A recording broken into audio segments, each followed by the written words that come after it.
DJI unveils a new version of the Osmo, there's now a Hasselblad Moto Mod, and Lenovo unveils a couple of new amazing looking tablets. That's what I like. Hello again guys, and welcome back to this series that I've tried to do every week where I talk about all of these strange, weird, wild, fun, interesting things that I find in the news related to science and tech and VR and drones and everything else that I like. To start things off on a bit of a bad note, if you purchase the Galaxy Note 7, be on the lookout, you're probably gonna have to return it. Samsung is doing a global recall of the Galaxy Note 7 because 35 Galaxy Note 7s around the world have apparently exploded because of the battery. So you've probably got an email from them somewhere. If you don't already, you've probably got one from wherever you purchased it from, hopefully. But there'll be information down in the description about the whole situation if you want to go read up on it and see what you need to do. Moving right along. As you guys know, I'm a giant fan of the DJI Osmo. I have not been using mine quite as much as I would like. I'm going to be doing some more stuff with it soon though, so be on the lookout for that. However, DJI, as I mentioned in the intro, has unveiled another new version of the Osmo.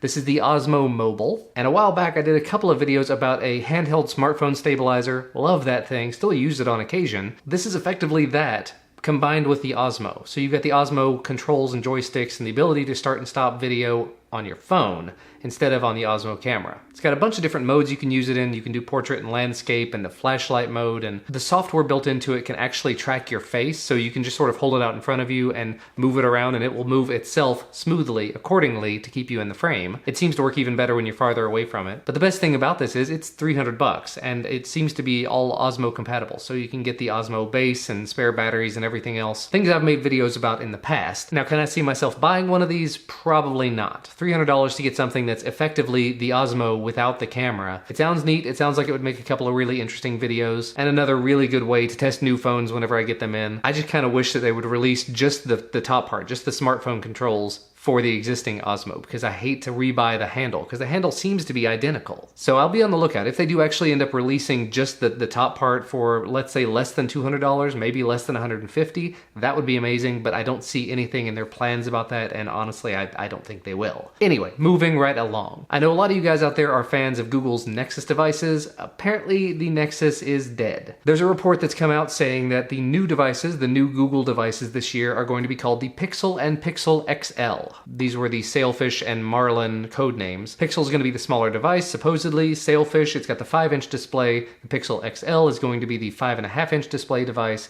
kind of like the Nexus 5X and 6P. But according to the article I see over here on Droid Life, it says that HTC is making both of these devices. HTC did an excellent job with the HTC 10, so hopefully they will do an amazing job with the Pixel and Pixel XL. Very interesting to sort of standardize on that branding over the Nexus branding they used to use. And according to this Droid Life article, which I think is actually referencing Android Police, it says that October 4th is the date they're supposed to be releasing these. That might just be the day that we get more information about them, but one way or the other, it looks like there are going to be a couple of new devices coming, Google related, HTC crossover type stuff. So if you are into that whole Nexus stock Android thing, definitely be on the lookout for that. The Moto Z Play has officially been unveiled as of this week. It has the same design, the same layout as the existing Moto Z and Moto Z Force, but it's got a lower resolution screen, big old 3500 milliamp hour battery, somewhere in the middle camera, so it's kind of like a hybrid between the two, and actually it looks like it's going to be available for $450 starting in the middle of September. But the more interesting thing, at least as far as I'm concerned, this whole Moto Z thing with the Moto mods, the ability to make some minor changes to your device by way of just adding something to the back of it, I find very interesting. Still have not picked up any of the Moto Zs, but whatever. But Hasselblad is apparently making a Moto Mod, a camera, for the back of the Moto Z. This is a $250 to $300 device you're going to be able to pick up actually in about a week, September 8th. September 8th to September 15th is what they're saying here. But it provides a 10 times optical zoom. I think it actually does 1080p video, so 1080p 30. Unfortunately, it's not any higher than that. Most of the phones you're going to use now will do more than that, but still you're going to be getting better glass, better quality, everything, hopefully, than you'd get out of a smartphone sensor. I will definitely be interested to see how things turn out with that. Another very interesting article, Razer is apparently upgrading their Blade and Blade Stealth laptops. If that's something you're interested in, I've definitely always kind of wanted to pick one of those up, and they sort of run the gamut in terms of specs. They all have very high-end processors, loads of RAM, lots of storage, although I think one goes as low as 128 gigs of storage, so not a huge amount, but it does get better if you pay more money. But the Razer Blade, you can actually get the NVIDIA GTX 1060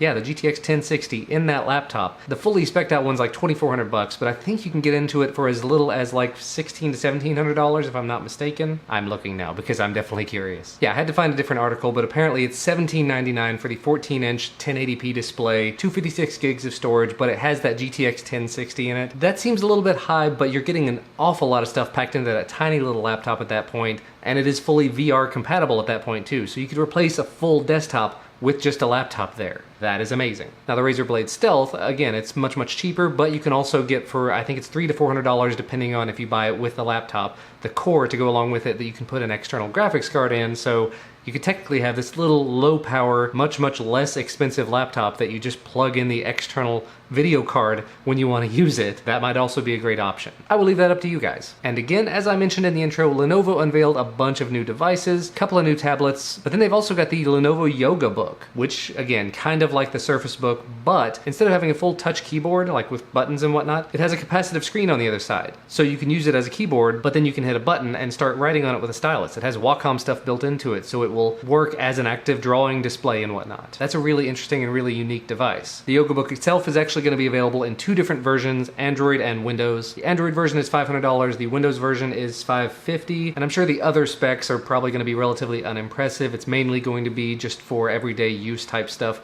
not for high-end performance. Could be fun for artists though. Asus also unveiled a product called ZenScreen. I've been looking for something kind of like this for a while now. I know Acer makes one, but it's a little bit thicker, it's a little chunkier, and a little smaller. This is a 15.6-inch, 8mm thin, full HD monitor that uses a hybrid USB Type-C port, so it can get both power and video from a USB Type-C port or even a USB Type-A port, so what you probably have on your existing laptop. If that comes in at a reasonable price, that's definitely going to be something that I look into. $300 sounds pretty reasonable actually, to have something you can just sit beside your laptop, plug in the USB cable, and it's powered and giving you a second screen. That's awesome. Asus also unveiled a new ZenWatch 3. The ZenWatch has actually been really well received all around the first two iterations.